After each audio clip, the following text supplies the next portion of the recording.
There you go, guys. It's just our USB hub here. So nothing too special about it, but we have tested it and we do know it works. That's why we like to sell it. So you'll go from like USB to a powered hub, and it gives you 4 like USB so actually outlets.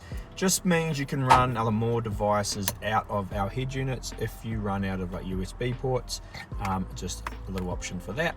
So basically, what we're going to do is plug it into the USB coming out of here, out of your head unit, and then you can plug your other devices into here. So you can like mount this down some like nicely if you need. But like you could have your like DAB, your like TPMS, your dash cameras, or whatever you need coming out of here. So you can see in our glove box here, it's plugged into one of the USBs coming out of the head unit. It's hanging around here, and I've actually just got our TPMS into here, and you could have other things plugged into here as well. I just have the TPMS at the moment.